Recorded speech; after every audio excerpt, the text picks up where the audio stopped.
President, Excellencies, distinguished guests, allow me to begin by expressing my deepest condolences to families and loved ones of the victims of the ill-fated flight ET-302.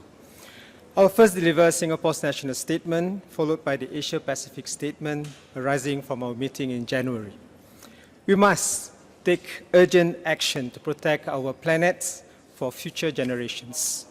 To develop sustainably, we need a paradigm shift by changing our production and consumption patterns from the linear take, make, throw approach to a circular one that reuses resources endlessly. This circular approach is supported by three pillars. First, reducing our production and consumption with the support and participation from all stakeholders. Second, building a strong foundation in science and innovation to turn waste into resource and generate new economic spin-offs for our people. Third, enhancing global and regional cooperation to accelerate the shift of economic systems towards more sustainable trajectories. Let me share how Singapore is building on these pillars. The key to achieving sustainable consumption and production is to reduce what we produce and consume. This is why Singapore has designated 2019 as the year towards zero waste. The aim is to imbue a greater awareness of resource scarcity and mobilize the nation to protect our resources and environment by consuming and producing less. We also need innovative solutions to maximize resource efficiency and do more with less. This year, Singapore will begin construction of a world's first, an integrated facility for used water and solid waste treatment.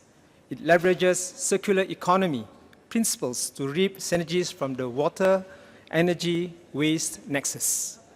To encourage others to find new ways to turn trash into treasure, we launched a $45 million Closing the Waste Loop Initiative Fund, research supporting circular economy approaches. National efforts are critical but insufficient to address global environmental challenges.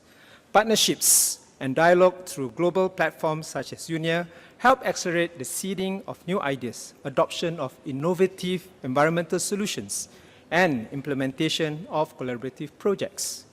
On a regional level, Singapore recently hosted the third forum of ministers and environment agencies, authorities of the Asia-Pacific as part of our efforts to galvanize regional action. I will therefore now present a statement of the outcome of the third forum of ministers and environment authorities of Asia-Pacific held in Singapore last year. This year, I had the honor to chair this ministerial meeting of 41 countries in the Asia-Pacific region. The meeting saw a record turnout of over 35 high-level representatives, including a head of state, a head of government, and ministers. In the interest of time, I will read out a summary of the four key outcomes of the forum. First, the forum identified priority issues on sustainable consumption and production in the region.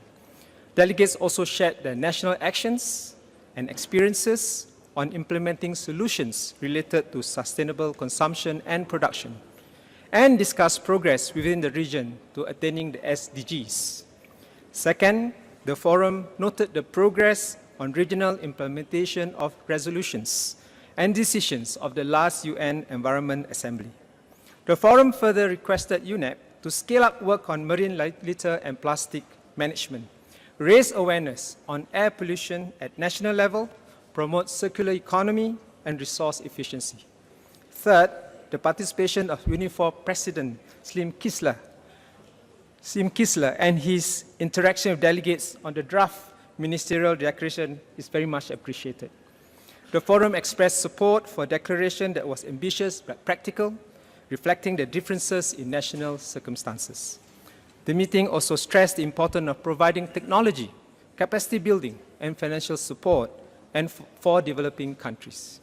And fourth, finally, one common theme that emerged from the forum was the need to have new forms of economic growth, such as the approach of circular economy in transforming waste into resources. Circular economy also requires strong research and development and innovation.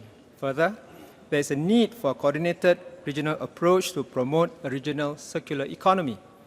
Overall, the forum provided a useful opportunity for the countries in the Asia-Pacific to exchange views and coordinate approaches.